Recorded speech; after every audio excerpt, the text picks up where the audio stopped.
Hello నమస్తే welcome back to my YouTube channel వెసీ paradise. I am Gajavalli Sai Sahiti. ఈరోజు special బియ్యపిండి వడియాలు. పప్పు, పచ్చడి, రసం, సాంబార్ ఇలా దేనిలోకైనా పర్ఫెక్ట్ కాంబినేషన్ అయిన బియ్యపిండి వడియాలు ఎలా చేసుకోవాలో తెలుసుకోవాలనుకుంటున్నారా? అయితే ఇంకెందుకు లేట్, రెసిపీ ప్రాసెస్ చూసేద్దామా? Let's begin the recipe process. First ఒక మిక్సర్ జార్ తీసుకొని అందులో 2 పచ్చిమిర్చి, ఒక 2 ఇంచుల అల్లం యాడ్ చేసుకొని కొద్దిగా వాటర్ యాడ్ చేసుకొని ఈ విధంగా పేస్ట్ చేసుకొని పక్కన పెట్టుకోవాలి. మీ స్పైస్ లెవెల్స్ని బట్టి ఇంకా ఎక్కువైనా యాడ్ చేసుకోవచ్చు. తర్వాత స్టవ్ మీద ఒక గిన్నె పెట్టుకొని అందులో 6 కప్పుల నీరు యాడ్ చేసుకొని బాగా మరగనివ్వండి. ఇలా మరుగుతున్న నీరులో ముందుగానే 6 నుంచి 8 గంటలు నానబెట్టి ఉంచుకున్న 1/2 కప్పు సగ్గుబియ్యం యాడ్ చేసుకోవాలి. ఇలా సగ్గుబియ్యం యాడ్ చేయటం వల్ల బియ్యపిండి వడియాలకు మంచి టేస్ట్ వస్తుంది. ఒక పొంగు వచ్చే వరకు వెయిట్ చేయాలి. ఈలోపు ఒక బౌల్ తీసుకొని అందులో 1 కప్పు బియ్యపిండి, 3 కప్పుల నీరు యాడ్ చేసుకొని ఉండలు లేకుండా బాగా కలుపుకోవాలి. మనం తీసుకునేది 1 కప్పు బియ్యపిండి అయినా చాలా వడియాలు వస్తాయి. ఇలా కలుపుకొని పక్కన పెట్టుకోవాలి. ఎప్పుడైతే ఈ విధంగా పొంగు రావటం స్టార్ట్ అవుతుందో ఇందులో మీ టేస్ట్కి తగినంత కల్లుప్పు యాడ్ చేసుకొని ఒక్కసారి బాగా కలుపుకున్న తర్వాత ఇందులో ముందుగానే బియ్యపిండి కలిపి ఉంచుకున్న వాటర్ని కొంచెం కొంచెం యాడ్ చేసుకుంటూ కలుపుకోవాలి. మీరు ఇలా కొంచెం కొంచెం యాడ్ చేసుకోకుండా మొత్తం ఒకేసారి పోసుకున్నారు అంటే ఉండలు కట్టే ప్రమాదం ఉంది. ఇప్పుడున్న బిజీ లైఫ్లో వడియాలు పెట్టుకోవటమే మర్చిపోయారు. బయట దొరికే వడియాలు తినే కన్నా ఇంట్లో స్వయంగా మన చేత్తో పెట్టుకున్న వడియాలు తింటే ఆ సాటిస్ఫాక్షన్ వేరుగా ఉంటుంది.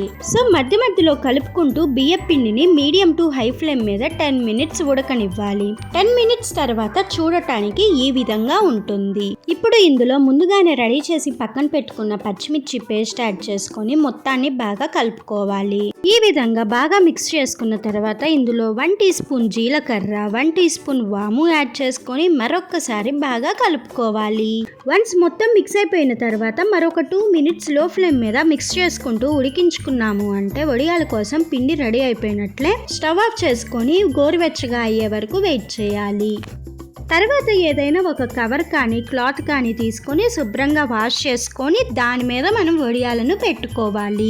చాలామంది బియ్యపిండి వడియాలు నీడలో కూడా పెట్టుకోవచ్చు అని చెప్తూ ఉంటారు. కానీ నేనైతే ఎండలో పెట్టుకోమని సజెస్ట్ చేస్తాను. ఎందుకంటే 3 డేస్ లోపు కనీసం 90% అన్న వడియాలు ఎండలేదనుకోండి బూజు వచ్చే అవకాశం ఉంది. కాబట్టి వీటిని ఎండలో పెట్టుకోవటమే సరైన పద్ధతి అని నా ఉద్దేశం. సో 50% ఎండాయి అంటే బియ్యపిండి వడియాలు చూడటానికి ఈ విధంగా ఉంటాయి. వన్స్ పూర్తిగా ఎండిపోయాయి అంటే వడియాలు చూడటానికి ఈ విధంగా మారతాయి. సో ఈ విధంగా రెడీ అయిన బియ్యపిండి వడియాలను ఒక ఎయిర్టైట్ కంటైనర్లో స్టోర్ చేసుకొని ఎప్పుడు కావాలంటే అప్పుడు ఫ్రై చేసుకొని ఎంజాయ్ చేయటమే. ఈ వడియాలను ఎలా ఫ్రై చేసుకోవాలో చూద్దాం రండి. స్టవ్ మీద ఒక కడాయి పెట్టుకొని డీప్ ఫ్రైకి సరిపడా ఆయిల్ వేసుకొని బాగా హీట్ అయిన తర్వాత రెడీగా ఉన్న బియ్యపిండి వడియాలను ఈ విధంగా వేసుకొని మీడియం టు హై ఫ్లేమ్ మీద ఫ్రై చేసుకున్నాము అంటే రెడీ అవుతాయి. చూడండి, ఇలా ఉన్న వడియాలు ఇలా మారుతాయి. బియ్యపిండి వడియాలు రెసిపీ ప్రాసెస్ నచ్చిందా? అయితే ఇంకెందుకు లేట్, వెంటనే ట్రై చేసి చూడండి. Stay tuned for more interesting recipes. Please do watch, like, share, comment and subscribe to my YouTube channel. Thank you for watching. Bye bye.